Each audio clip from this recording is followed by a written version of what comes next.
tassa bhagavato arahato samma sambuddhassa. Namo tassa bhagavato arahato samma sambuddhassa.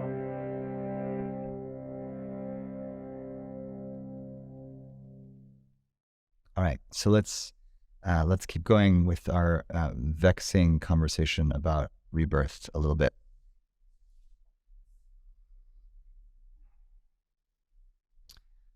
If you've been reading along last week and this week, I posted a little more in a little bit more philosophically punchy tone about the importance of the doctrines of rebirth in the Buddhist system and how strongly they push up against some modernist belief, kind of fundamental belief systems, particularly humanism and materialism.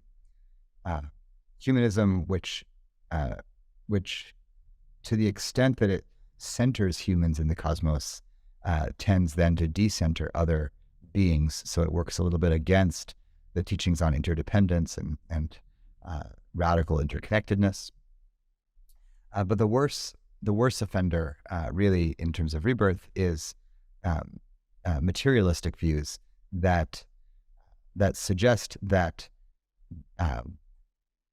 only the materially measurable and reproducibly measurable phenomena are real, and therefore, because nothing can be measured around what happens to our experience of the world after we die, religious or other philosophical ideas, even non-religious ideas about any kind of continuity of consciousness or momentum of actions past the death of the body is then discounted as some kind of metaphor. So this is so common that it's really throughout many of the convert Buddhist traditions, like insight meditation that I teach in, where rebirth is almost always taught as a kind of a metaphor for really psychology within this life. So, what do you get reborn as? When the heart mind clings to something, you get reborn as, or you take identity with that subject, topic, emotional state. In ways that are, this is not an unhelpful teaching, right? If you spend a lot of time complaining, you become kind of complainy, right? Complaining becomes not just a thing that you're doing in this moment because it's appropriate, but it becomes a habit, and then it really becomes an identity, and people might be like, oh, that person, they're like this, right? Or you might just feel of yourself, I always see the world in this way. I'm just a pessimist, right? That's an identity marker. That's just a label for something that you've done so much that now you've decided to just become it. So you've taken birth, we would say.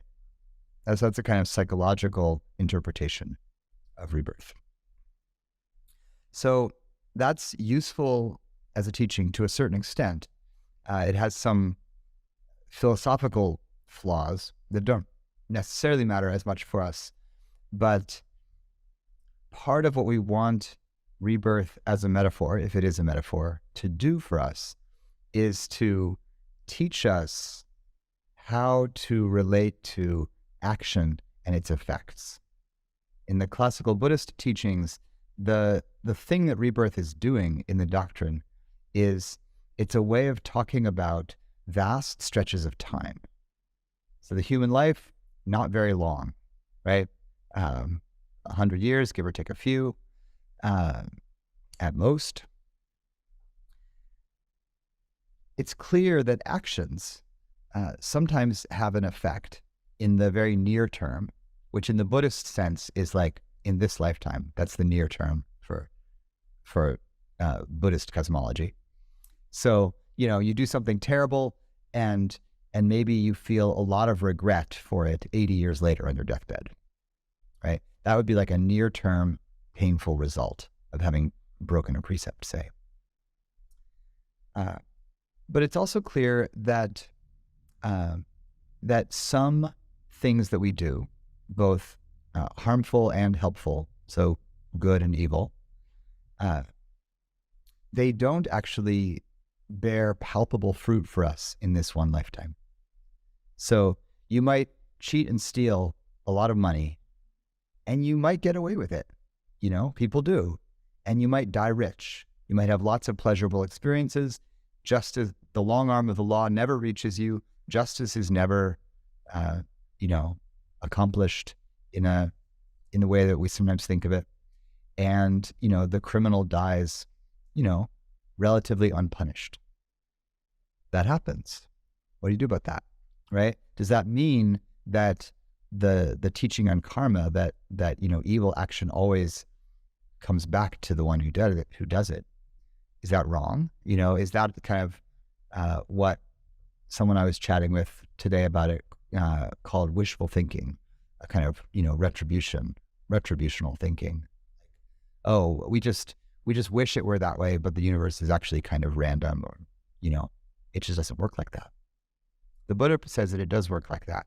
That good action and bad action always, always, always bear fruit for the one who does them. But they clearly, and the texts say this, they don't always bear fruit in this lifetime. Conditions are super complex. It might take a long time for a certain thing to come to fruit. So rebirth, in part, is a way to really understand that the span of time across which actions unfold is actually quite vast, can be really quite vast. So, the people who first dug up a bunch of coal in the English countryside and burned it, and they were like, woohoo, free stuff to burn. This is great, Did they foresee that, 400 years after their lifetime, we would be in this terrible mess with the planet, going into tilt because of excessive burning of coal? They had no idea.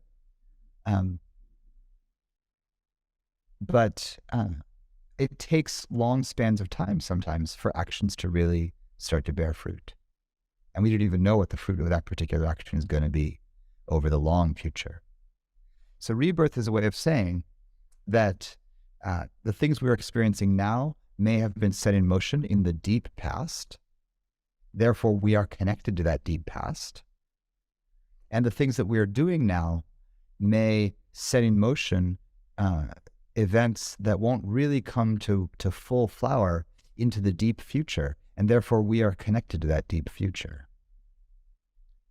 And so rebirth is a way to say we as conscious individuals are participating not just in our tiny slice of time, but in the entire span of time until we are liberated from doing so.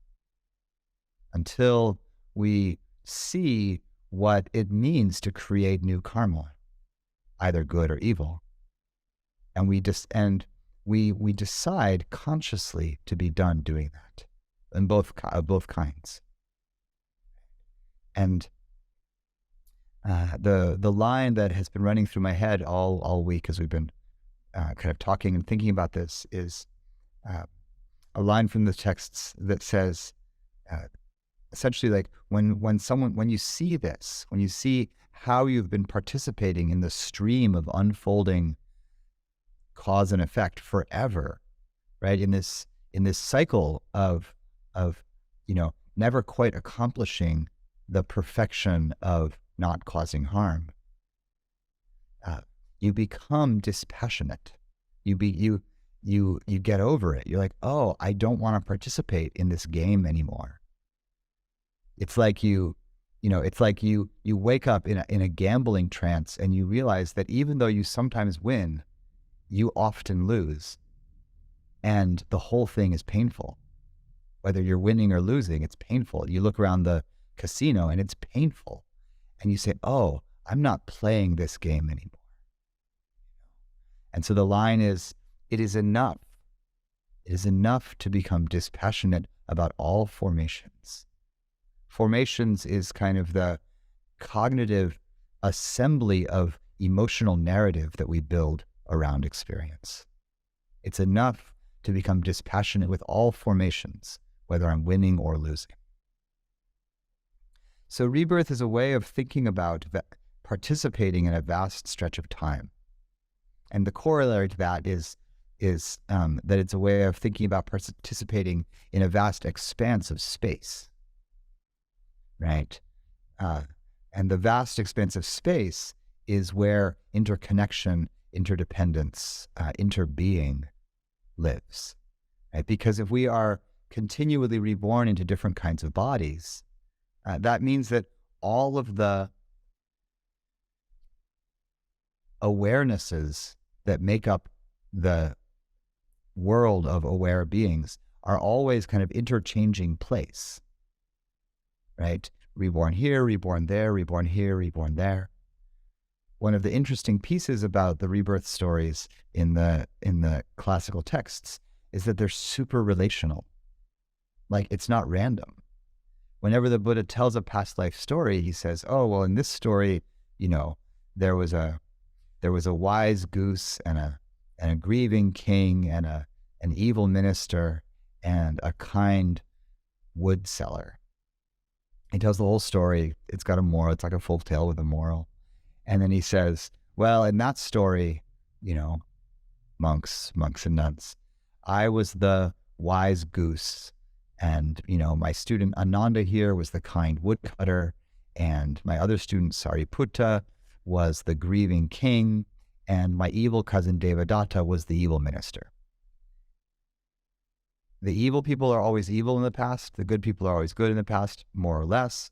There's a whole series of stories about how the Buddha and his wife in this lifetime, and the mother of his child, were actually intimate partners for many lifetimes before. They were gods together for hundreds of thousands of cosmic eons.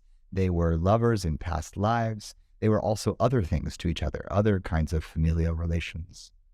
So rebirth is also a way of saying that everything that happens in this life can be explained by, not explained like in a simplistic way, but can be seen as being not random, not disconnected from the vast stream of time and the expanse of space, but that everything keeps coming into repeated contact. A Tibetan version of this same teaching is be kind to everybody, because everyone you meet has been your mother, has been your father, your sister, your brother, your lover, your partner, your child, your enemy, your killer. We've all been everything else to each other. And so there's this, it strips away all of the fixated identities that we might fall into in this life. Oh, this is my beloved partner, and this is my beloved child, and that's the person I really hate, and this is my beloved teacher.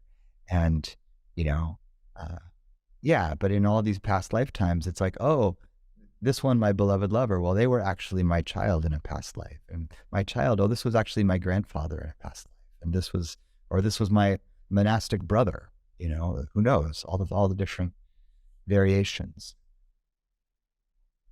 So I want to think out loud here about different types of metaphors that we might use rebirth to indicate and what it might tell us about them. And I'm going to use a structure that I sometimes use to talk about nested levels of meaning, where there's an individual layer that's the body. There's a layer out from that of relatedness, the blood family. There's a layer out from that of relatedness that is like chosen family or community, cultural affinity groups, community. A layer out from that is unchosen.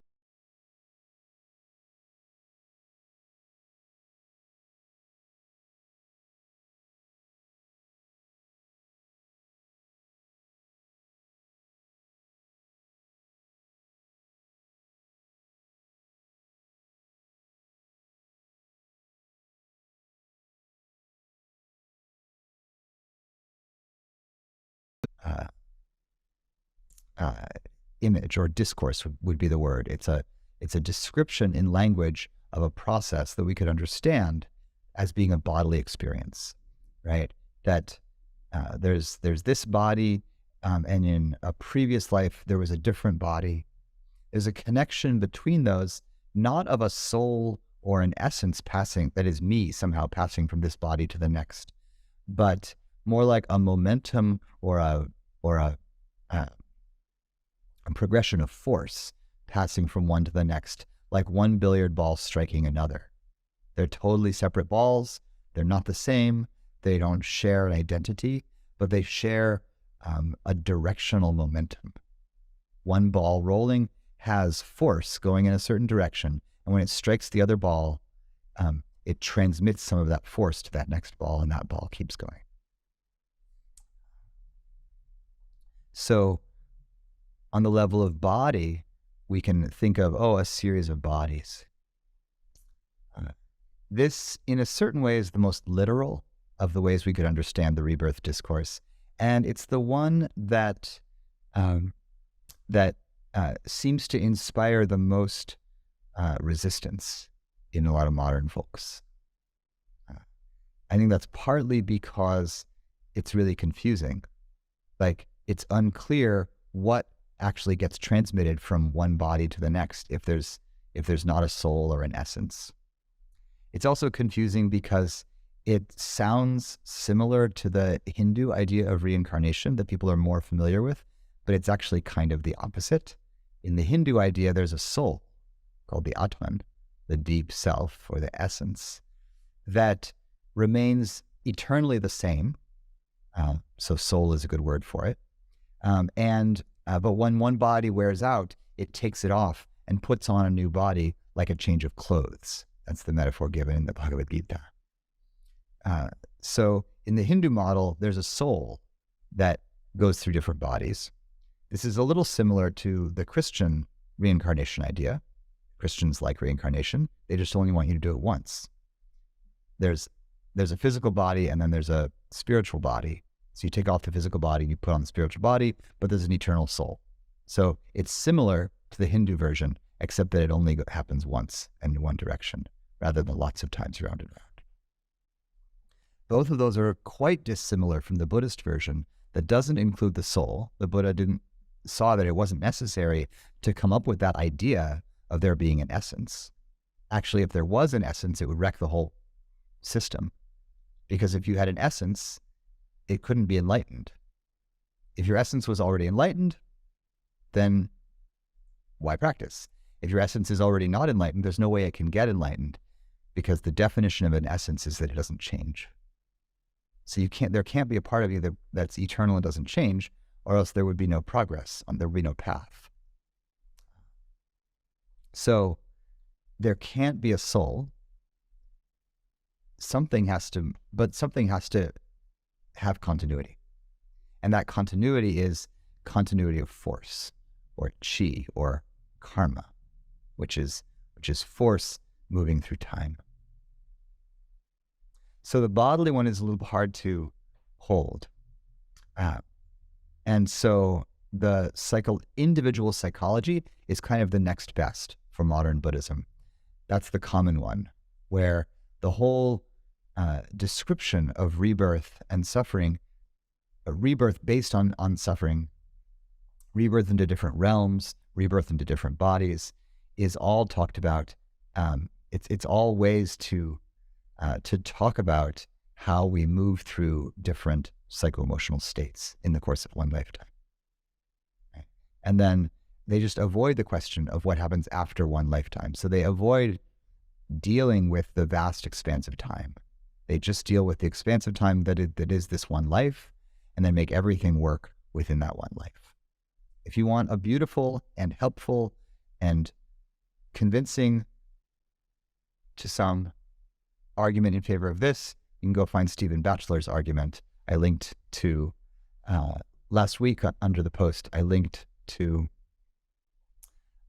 Alan Wallace's traditionalist definition of defense of rebirth and attack and unfavorable review of Stephen Batchelor's work. And then at the bottom of that essay is Stephen Batchelor's response. And they're both lovely to read. Read through them each carefully, and you might feel like each one of them convinces you while you're reading it. And that's a really great feeling, to read two sides of an argument and be well convinced by both, because they're brilliant, but they're saying very different things. So see what you make of that. All right. So moving out from body, then the next layer out I'll think about is the family.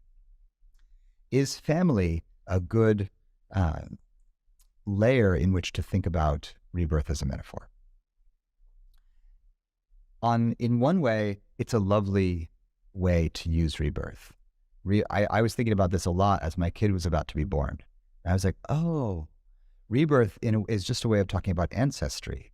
You know, I'm connected in this ineffable, but, you know, completely physical and mysterious way to these two people who were my parents, of a certain sort of parents. I was adopted at birth, so I didn't know them, but they did their thing.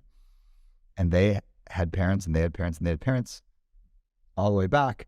And so rebirth in a certain way it's like, oh, well, maybe that's a metaphorical way of talking about the endless expanse of bodies before mine that I have some connection to, right? So maybe when I feel back into, you know, my previous birth, that's a way of saying I'm feeling back into, you know, my parents, their parents, their parents.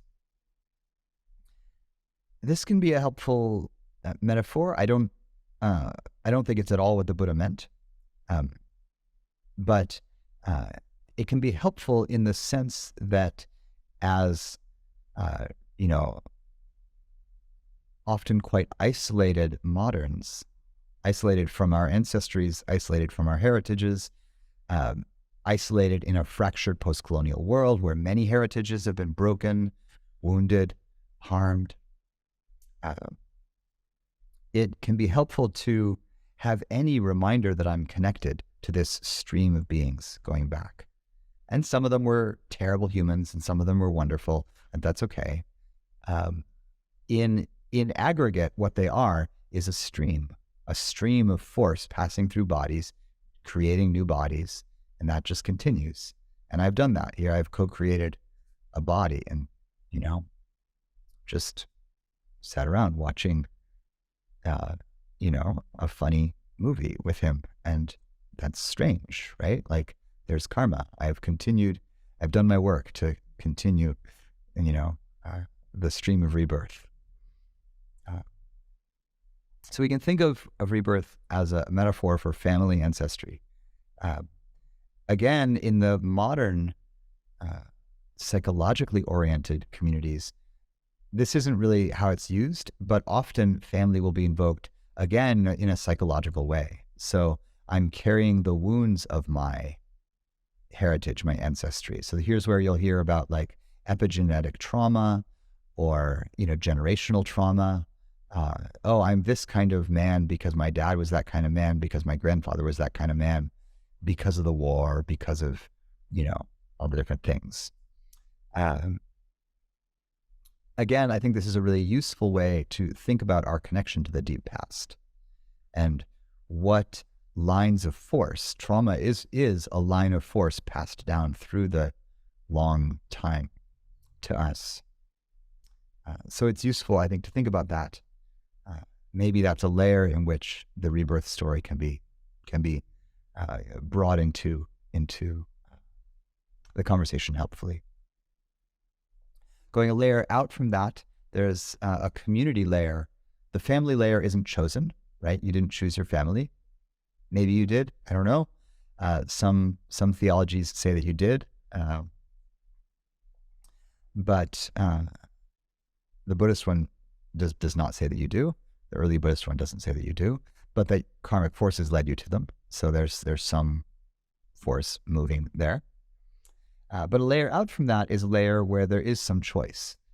I call this community, but this is really all the kinds of chosen family or affinity community.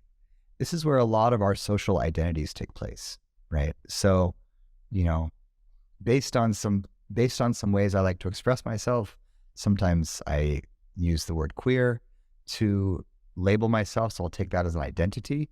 when I take that as an identity, I can go out into the world and I can meet some people and I can be like, hi, hi. And there's a meeting of, a shared identity formation. That identity, of course, is a kind of birth. I've taken birth as a queer person. And whether, on whatever layer of myself I understand identity discourses to live, there's a way that they point to something having come into solid being or taken birth. And so you can use rebirth discourse. Again, this is a little bit psychological, but now it's more social, relational, to talk about how we understand ourselves as larger groups. The only way that I could understand myself as queer is if a whole bunch of noble queer ancestors had come before me, invented the word, reclaimed the word, had a whole liberation movement, done all of this stuff on whose shoulders I stand to be able to use such a word in such a blithe way, assured of my safety, within the larger culture. All of that is karma, that I'm carrying through, ancestors, not of blood, but of affinity. And so again, we can use rebirth as a metaphor for the coming together or assembling of large-scale bodies, we might say, the body of the queer community, not an individual, but a body with certain characteristics, certain histories, certain preferences. A friend of mine in San Francisco, acquaintance really, a very sweet artist friend, Kirk Reed, wrote a book at one point called, I think, How to Be Gay. And it was like a deconstruction of, how to love Liza Minnelli, and how to love certain kinds of cultural expression. And it was both tongue in cheek and a sincere exploration of like, how does cultural identity come into being? No one person decided, hey, this thing is great, we should all like this thing. But there's some things that, if they are liked and that expression, that liking is expressed in a certain way, your gaydar goes off. And what's up with that, right? So that's a kind of rebirth, or it's a kind of birth, or a kind of body that has arisen within as a subset of the cultural body, right? It's a community level body. And it arises due to conditions like all bodies. It changes due to conditions. It ages. It evolves. And so we can use the rebirth narrative, how actions impel identities over time, to talk about cultural formation, to talk about formation of large-scale identities that then family groups and bodies, individual bodies, can then participate in within larger community groups. Communities, of course, exist within the large bubble of cultures, which include things like languages, large-scale view systems, things that no one really owns, and almost no individual communities can even control, right? Like who's really in charge of the English language, or who's really in charge of American food? Tell me if you know their number. I have some complaints. But who's really in charge of patterns of dress or social mores around relationships, like big cultural themes, right? Who's in charge of racism, and why are they still in charge? These things are vast movements of karma involving millions of people over centuries. And, something takes birth, like capitalism. And, the body of those kinds of ideas, or the body of those kinds of cultures, has a certain birth. And again, the thing that underlies all of these ways to use this as metaphor is that the teaching is always that the actions that create birth are charged actions in the ethical channel, right? So the thing that creates a birth or a body or a life or an experience that's pleasurable or comfortable is wholesome actions that help or heal, right? Lifetimes that are painful are created by actions that were harmful. One of the reasons people don't like the classical rebirth teachings is that if you take this overly literally and too simplistically, meaning that you want a direct cause for every specific experience, and the Buddha said that's not possible, for one thing. Like, that's not how it works. You get into a problem that it's an old medieval theological problem called theodicy, which is the problem of evil, right? So, if comfortable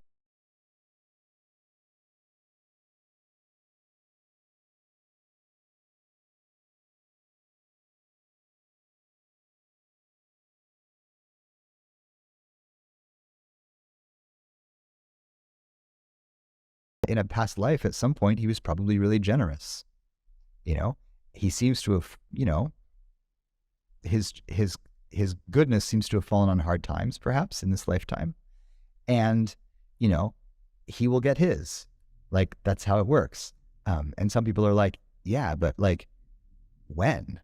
And the Buddhist answer is like, time is long. There's no knowing, right? Because conditions are complex. But this is a problem that's hard to solve. It's uncomfortable to try to solve. And so we don't like it. But the underlying mechanism of the whole system is that the actions, let's say at any level of this sequence, they bear fruit in the future in the same level of that sequence. So like, actions of profound racial discrimination early in the colonial period, like early in the period of contact between the global north and the global south, those initial meetings, it wasn't just one. It wasn't just like one evil white guy was like, oh, I have this terrible idea. I will destroy the future. It was more like, no, the prejudices that slowly accumulated in millions of people based on lots of different conditions, including poverty and war and lots of other things, sexism, slowly led to a solidifying of this thing that we now call systemic racism. And it lives at the cultural level, which is why it's so hard for even big, powerful communities to disrupt it, much less families or individuals. And so the last of the layers is the ecosystem layer, where the actions taken are, in a certain way, the composite or the composite of the actions of, maybe we want to say, all the sentient beings in that system. So in our Earth system, that includes not just the humans, but everyone else, all the animals and spirit beings and complex life forms that are here. And maybe we could say that the whole Earth as a kind of being, this is the Gaia hypothesis, the whole Earth as a kind of being has its own karmic trajectory and is experiencing the results of its actions, in some like super large scale kind of way. Yuval Harari's book, Sapiens, is a little bit about this. It's still too human focused, but it looks at, the actions of humans from the very, very, very, very, very distant evolutionary past and how we might still see them operating here. So we can feel into then all these different layers of how we might understand our place in the cosmos over long stretches of time. And just ask, in what way do we know ourselves beyond this body's lifetime? In what way do we have access to the long time, the long stream of time? And then just see where that question leads. Maybe it leads really into, dream time kinds of mystical processes. Maybe it leads into kinds of deep meditation that unfold as something that you would say, oh, this is the past life meditation. I'm understanding my presence in the deep past in this way. Maybe it unfolds specifically in one of those layers, maybe because there's information there or a felt sense there that's helpful for you, Like you go in looking for individual past lives and you get a hit about your family's ancestry. Or you go in looking for family ancestry and you get a hit about what it means to be human at this point, but maybe at one point to have been mammoth. Or even to know something about the connection between mammoth sentience and human sentience. Because I think we can know that. There's certainly people around who know that, in the same way that there's people around who know the connection between, their deep blood ancestor consciousness and their own, or between tree spirit consciousness and their own. All of those layers, folks have given their lives to understand this, because I don't think we are able to rest in our hearts with the sense of ourselves being isolated, separate, disconnected experiences. It just doesn't ring right in so many ways. And so rebirth is one way of describing how we might feel into our participation in the cosmos. And so then an encouragement to not take it too literally, but also not dismiss it too quickly. And just ask the question, in what way do I understand myself as participating in the long story?